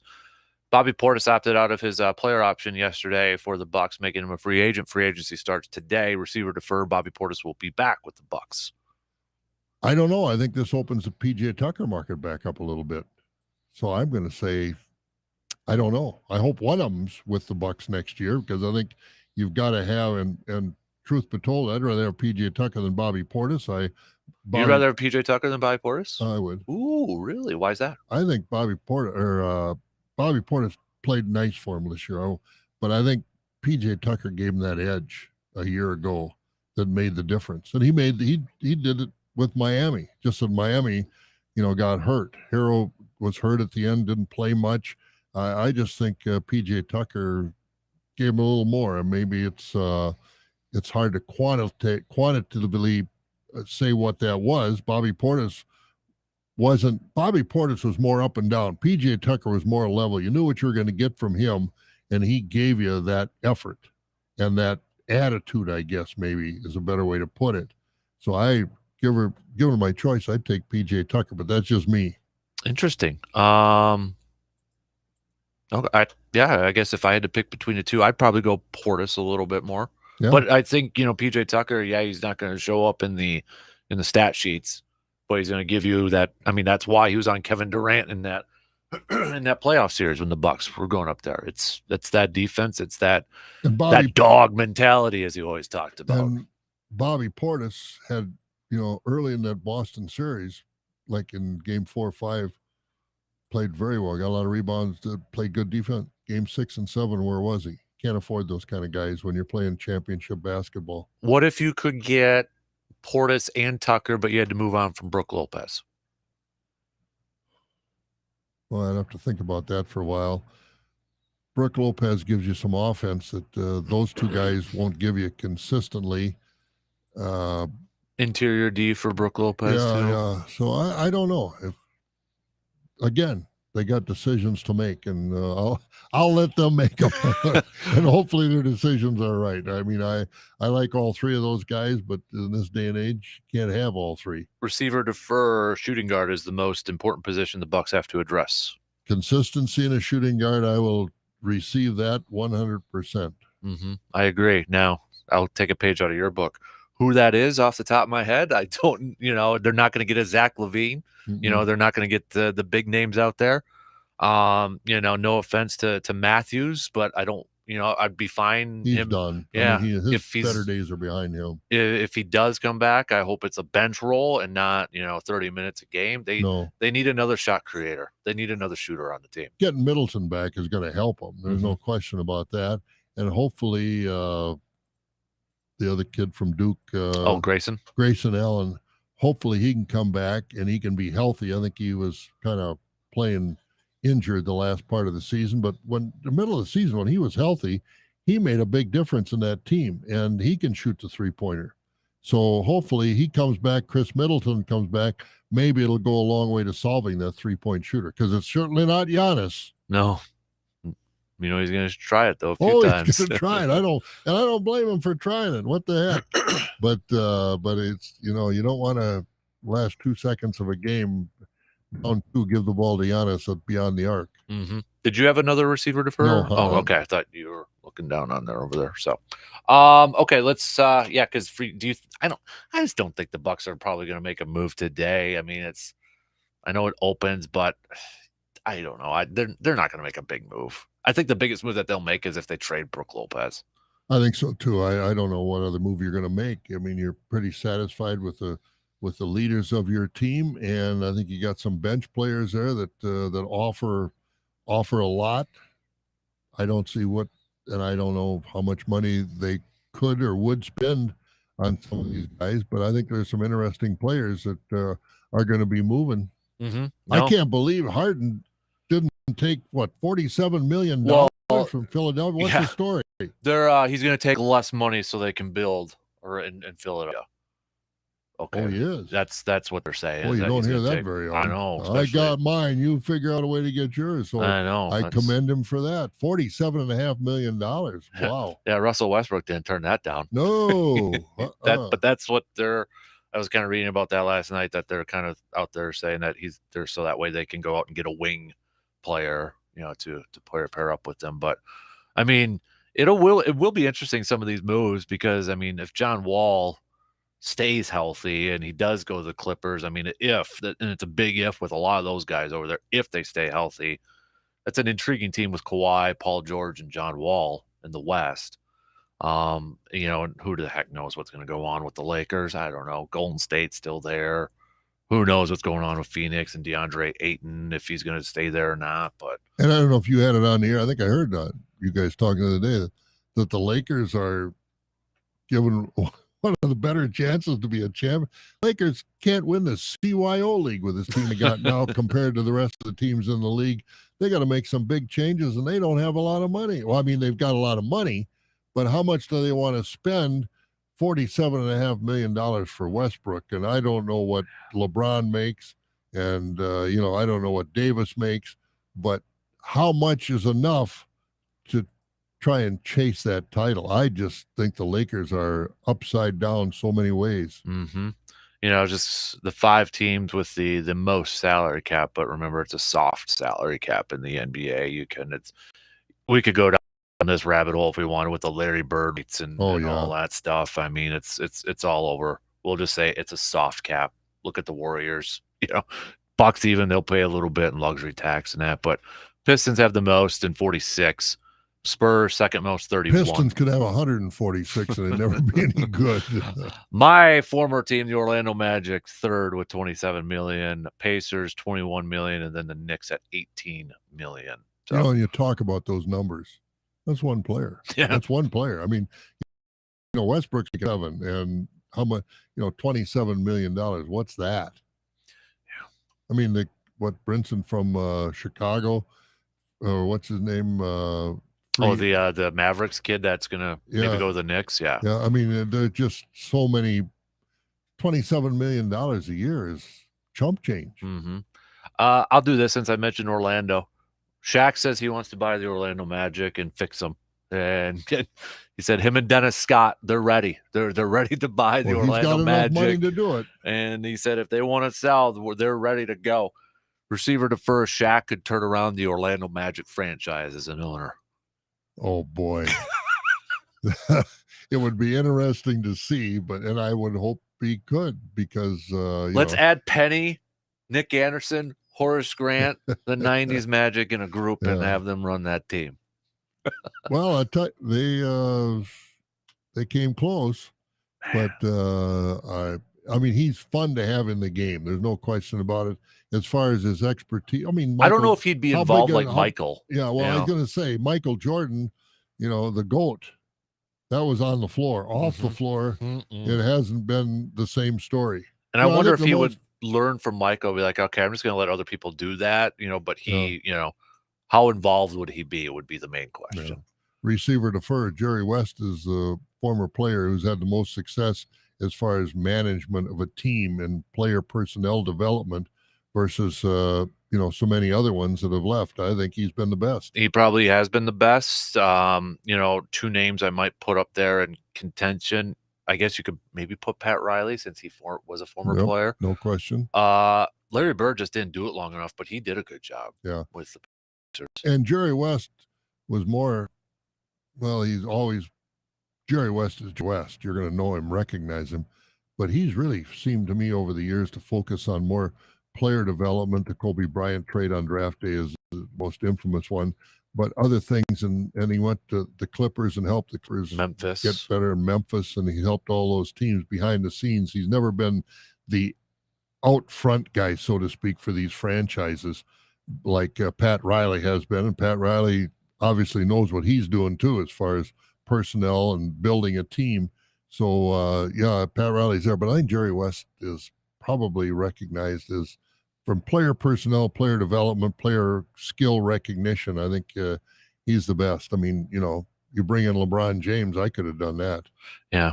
I just kind of Googled Jerry West and that. I mean, you look at what he did with the Lakers as an executive, also got Shaq to sign over there. And, then he went to Memphis, turned him into a playoff team. He won his second Executive of the Year award. Then after Memphis, he was actually with the Warriors for 6 years. That's right. I forgot that. So it's like wherever he goes, no matter what role, the teams win. Yeah, they get better. And then Clippers, he announced that he was going to the Clippers, and it was reported that he was a big influencer with the Kawhi Leonard, recruiting thing over there too. So guy gets it done, and no matter what role he has for a team. Yeah, I guess, I don't know. To me, he's had more influence on players. LeBron has brought players in. He went to Miami, brought Bosh in with him, and Davis out to L.A. and Cleveland, things like that. But I think Jerry West. I'm just thinking, if I was that good a player, and somebody came to me, who would be more, I guess, influential in my making a decision? A guy like LeBron, who I'd be playing with, or a guy like Jerry West, who'd been there, done that, and had a record of being a great player and a great personnel man.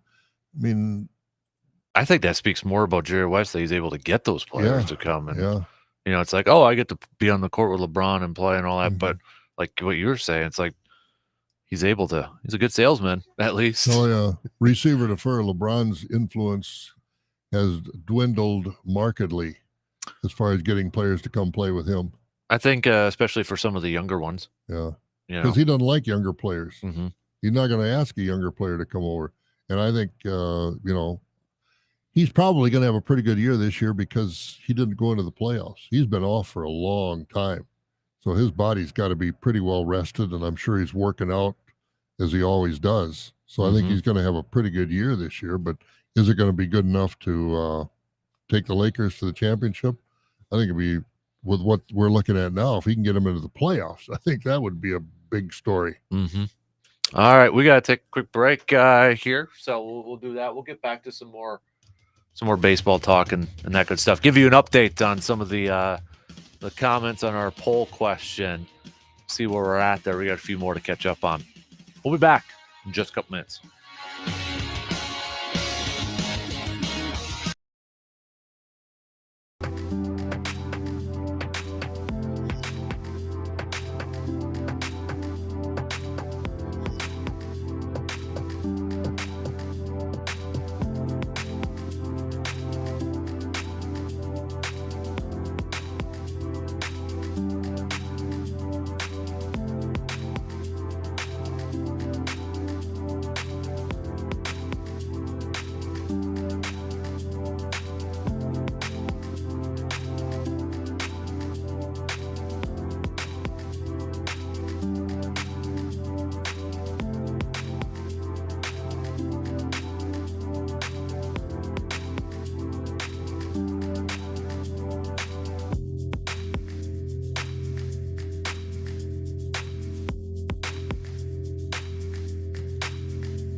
Updates on the poll. If you're just joining us, we kind of threw out a Twitter poll out there discussing the analytics, metrics, and baseball. And as a fan, purely based or purely from a fan's perspective, do you pay attention or do you care about the metrics like exit velocity, launch angle, and that sort of thing? And right now, 69.2% of you on the Twitter poll say no, you don't care about any of that stuff. A couple comments to catch up on the Facebook page. No, says John. I'm old school. I'd love to see how old school managers would manage today. I have a feeling Earl Weaver would be throwing the book out of the dugout instead of the water cooler. Joe Madden's no longer managing. Ted saying the new analytics won't mean much until there's some history developed for comparison. I love a good bunt too. So it is trending into the no category right now. Into the no category.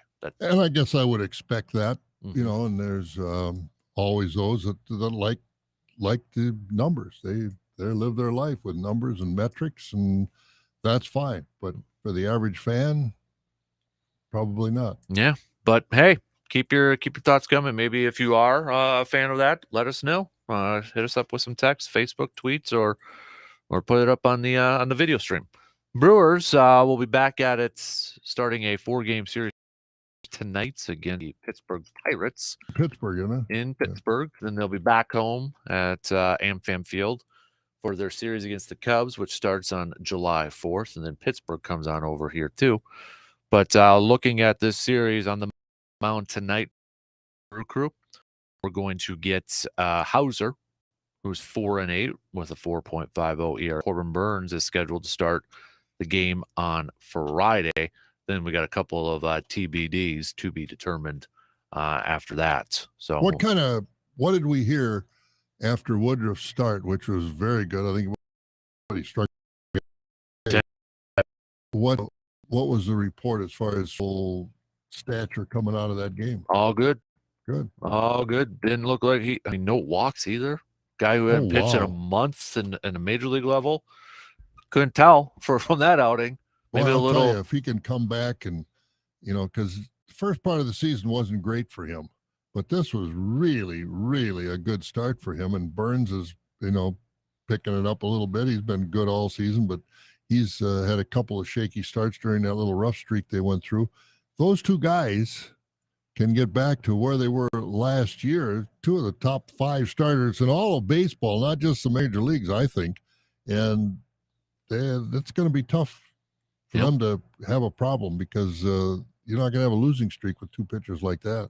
I'd like to see Adrian Hauser kind of have a bounce back game tonight. In his last 3 games, he's 1-2. His previous game against Toronto on the 24th, he gave up 5 earned runs. Cincinnati 3 earned runs. The Mets on the 14th 4 earned runs there. So you'd like to see him kind of maybe get a little bounce back here and simmer down on those runs just a skosh. And it seems like every time I watch the Brewers, they bring in a new pitcher. Did you see this kid?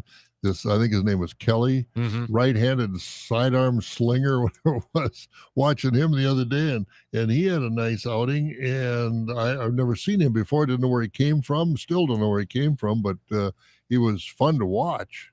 So they keep coming up with the arms. Yeah, I was just kind of looking, and it looks like this is Hauser's first appearance against Pittsburgh this year too. So I'm just double checking that here. But in his last 7 games, he is 1-4. And remember, Hauser was off to a good start this season too. Yeah. He was that pitcher that wasn't just getting any run support.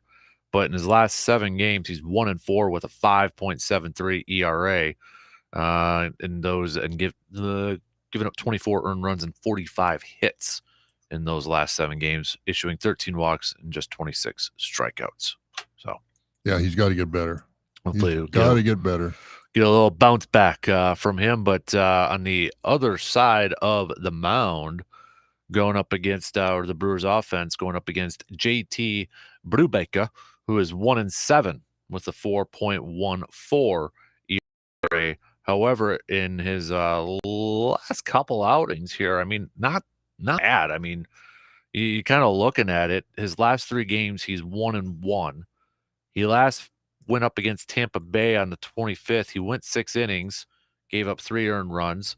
Cubbies, 6 innings, 5 hits, no earned runs. Cardinals, where he picked up the loss on the 14th, but he went 5 1/3 and only gave up 2 earned runs. So, just break it down a little bit further there. Those aren't bad numbers in those last 3 games. And, there's a lot of good young arms in baseball, and just a matter of them catching fire and getting with the right team. Remember Derek Cole was with the Pirates, and now he's a multi-millionaire with the Yankees. Mm-hmm. Yeah, just kind of looking at some more of these numbers here. Yeah, and he's not too bad. He's not too not too bad there. I mean, even on the 9th, if we go back on June 9th against Atlanta, he went 7 innings and 3 earned runs, but picked up the loss. It's just, so don't necessarily look at that win and loss record 1-7, be like, oh, easy win here for the Brewers, but he's not too bad as of late. So, but that's your pitching matchup on the other side of the aisle. Looking at how some of the Brewers' offensive players have gone against him. Willie Adames is a career 400 hitter in 5 at-bats. We've got Yelich is 222 and 9 at-bats. Omar's got the most at-bats against him, 10, and he's just batting 100 there.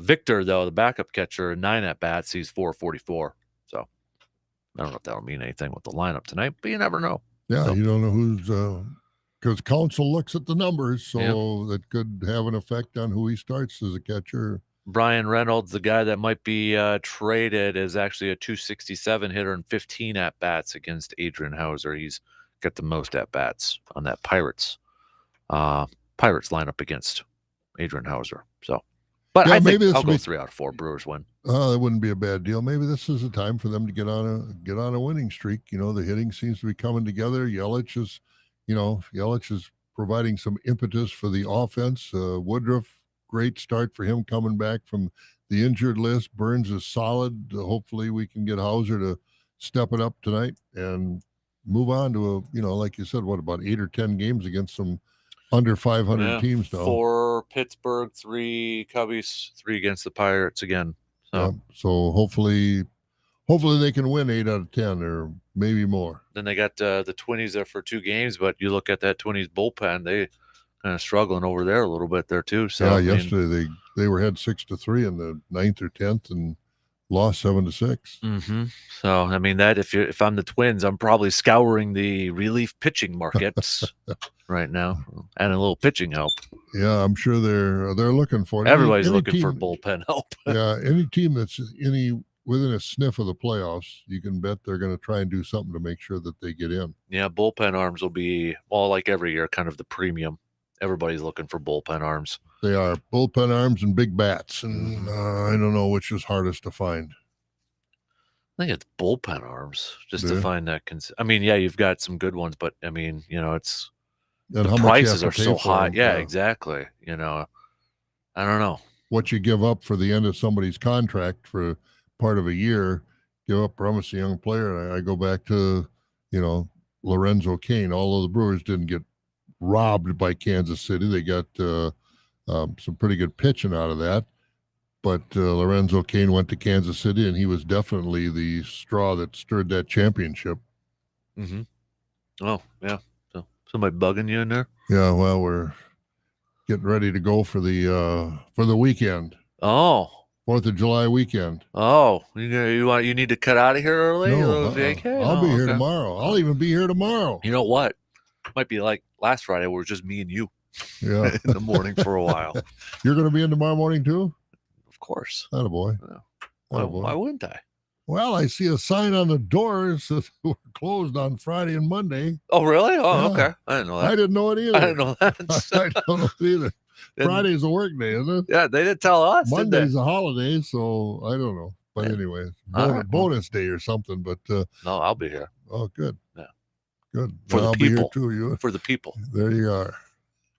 Doing in the work. That's right. All right. So sports fans and farmers do chores. Exactly. They get up and do things. So I think what we're saying here is I'll bring the cooler with some ice. All right. With some beverages.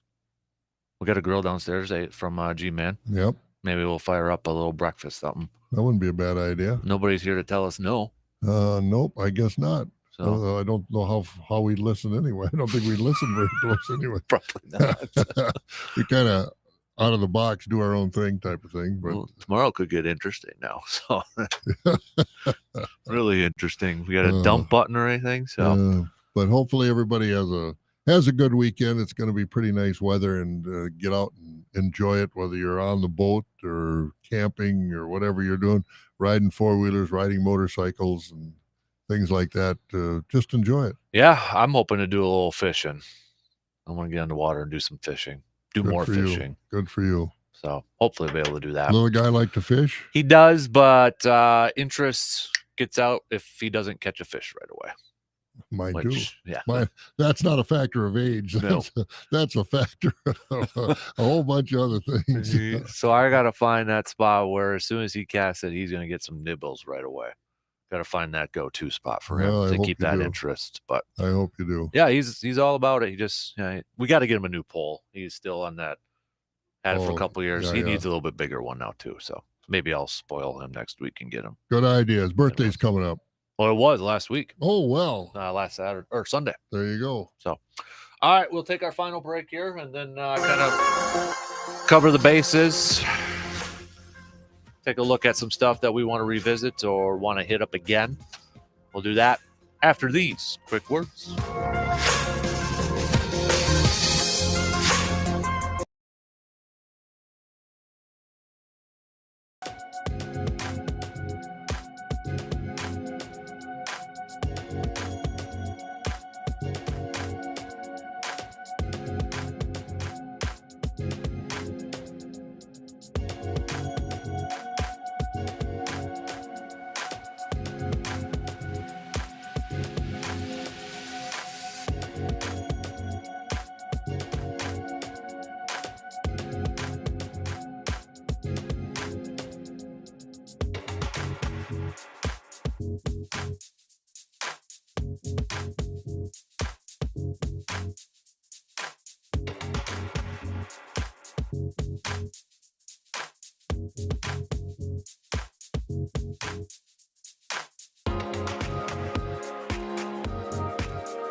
We'll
be here tomorrow, but before everybody else is gone for the long weekend, so we'll make it a party tomorrow. We'll make it a party. I'm up for that. Hey, if you were to make your all-time ultimate backyard barbecue, what would be the meat on that grill? Oh boy. You know, everybody thinks, oh, it's a great big T-bone or something, but I'll tell you, brats and hamburgers to me are hard to beat. I love a good steak on the grill. Tell you what else I've done recently, and I know it's a lot of people have done it, obviously, but beer butt chicken. Have you ever had that? Yep. On the grill? Yep. Oh man, is that good. Buy one of those beer butt machines and drink about a third of a can of beer and stick it in there and put the chicken on top, and oh goodness Gertie, that's good. I mean, there's so many options out there. There's just a lot of things you can do. Yeah, that's a good pick there too. I like that. But I'm like you, burgers and brats are always my go-to. Yeah, and I dearly love my brats. And the thing is, you know, the Kasper brats from over at Jacobson's have been so good. I love some of those that they make, and you know, I like them. I like my brats done. Mm-hmm. My hamburger, I like. That's right, because when we grilled out last year, I remember you saying, "Burn one." Yep, burn one. I like them with a little black on the outside. I really do, and dip them in a little beer, and oh goodness gracious, that's good. Now I'm getting hungry. Wow. Well, it is kind of our lunchtime already. It is already. Yeah, we've been here for a while. Mm-hmm. So, all right, just giving you some. What's yours? Probably like burgers and brats, to be honest. But like, earlier we were having a debate earlier in the week, like the best deli salad, like you go and the counter, give me a pound of whatever, or homemade. What's your favorite? You know, asking the tough questions. You really are, and you're making me hungrier by the minute here, buddy. There's so many good ones out. You know, I can't tell you. There's about 3 or 4 that I could, and a good potato salad would be one. But not everybody makes the kind of potato salad that I like. And everybody's got a different variety of potatoes. Some of them are too dry and this, that, and the other thing. But some of those pasta salads, I'll tell you, I just, I get half a pound of each because I like to have a variety. Mm-hmm. It's hard to make a mistake. There are a lot of good deli. These things are really good deli pastas. Mm-hmm. No, I agree. I could eat that as a meal. Yeah. The thing that I like to do is go buy like those twice baked potatoes, Oh, yep. And you get half of one is plenty for me. And you get it and put it on the grill and put a little tin foil on there because it'll dribble over the sides, and cook that with your meat if it's a steak or whatever it is. It's there are just so many great options. Mm-hmm. So I'm kind of doing this on the fly here. I only got 4, but ESPN has this 15 question quiz that you take, and it'll tell you what team you should be a GM for. So, oh boy, these are some really weird now, is questions. baseball or NBA with free agency. I've never seen ESPN do something like this. But I'm only I got 4 more to go here. But give us an idea what some of the questions are. So the NBA is a quote superstar league, right? Then your 4 answers are: this is what makes it so special. It's a league whose mystique is propelled by the larger-than-life talent of legends. Other option, yes, but an elite organization knows how to develop and grow its own superstar. That's the one I picked right there. So that's the idealistic answer, right. But the thing is, how many are going to stay? Right. You know, you got to be in the right franchise that can afford to keep you. Your Orlando Magic is a perfect example of what happened when Shaq. Thank you for saying your. Well, when Shaq, I know, yeah. When Shaq became a superstar, signed in L.A., Orlando couldn't afford to keep him. So, you know, it's kind of an idealistic answer, but, you know, we're lucky in Milwaukee. Here's a good one. Giannis, you know, 9 times out of 10, a guy like Giannis would have walked. Yep. Oh, yeah. We're going to run this front office like a Silicon Valley startup, the 101st Airborne Division, a proud family business, Rolling Stone magazine in its heyday. I'm not familiar with Rolling Stone magazine in its heyday, but I don't know if you could run an operation like the 101st Airborne. Yeah, that's pretty much, that is really disciplined, and it's you better respect the ranks, the power structure there. You know, in the military, you've got the power structure. You got to go up the line. You know, you don't, if you're a private, you don't jump the sergeant and go to the company commander. You go through your sergeant. I don't know if you could do that nowadays because of the way things work. Boy, I don't know. Maybe that startup Fortune 500 company is the one. That's actually the one that I picked over there. So my last question, work-life balance, is super important. Nobody on their deathbed ever said, I wish I worked longer hours. Is a term lazy people use to justify slacking off. You give everything you have at work, which allows you to enjoy life. Is essential to being a well-rounded person who can apply lessons from the outside world, but that means using your time away wisely. Is an interesting idea. If you have some empirical data that it truly improves the work product, I'm all for it. That's the one, because I don't care. Well, you look at many examples, but the most recent one I think of is in Boston with the Celtics. I don't think he quit. Brad, what was his name? The coach at the Boston Celtics. Oh, Brad Stevens? Brad Stevens, thank you. I was going to say Brad Cox, and I knew that wasn't right. Brad Stevens. I don't think he stepped away because he didn't want to coach. I think it's a lifestyle issue. I mean, these coaches are gone all the time. They're in film. They're scouting. They're doing all these things. So, you know, this work-life balance, and if you work hard when you're on the job, you can take time off. That's bull. You know, these guys, the season's over, but these guys have been grinding in the film room looking at possible free agents and how they'll fit their system. There isn't a lot of off time for these guys. There just isn't. Best thing they can do is ban couches and beds in coaches' offices, so they got to go home to sleep. Right. You want to know what team I got? So which front office should you run? Got the Lakers. Oh, good luck on that. Oh, you get to live in L.A. if you want to live in L.A., but oh, what a mess that is. So it says they only did it for 6 teams. We've done the work for you, canvassing the league to come up with 6 teams that possess distinct managerial styles and principles. Those 6: Lakers, Heat, Boston, Oklahoma, Phoenix, Golden State. All right, my question to you is, as the head man in the Los Angeles Lakers office, what is your major move in the off season, and how are you going to pull it off? I mean, you do it as a general manager, or do you do it by asking LeBron first, or you just go ahead and exercise your power? You get the input from LeBron. It doesn't mean that you do what he says. You make him feel good. I know it's me acting tough in front of LeBron right now. No, it's an honest answer. Go ahead. But I think you somehow, some way, you've got to move on from Russell Westbrook and try to get something different over there as your third option. It ain't working. But LeBron is going to limit you to a veteran player. Are you going to listen to that, or are you going to see some young players out there that the Lakers had and let go? You know, how much of that LeBron input are you going to stick with? I know it would never happen, but the veteran player I think LeBron wants is Chris Paul. Running the point over there in the Lakers, his good buddy Chris Paul.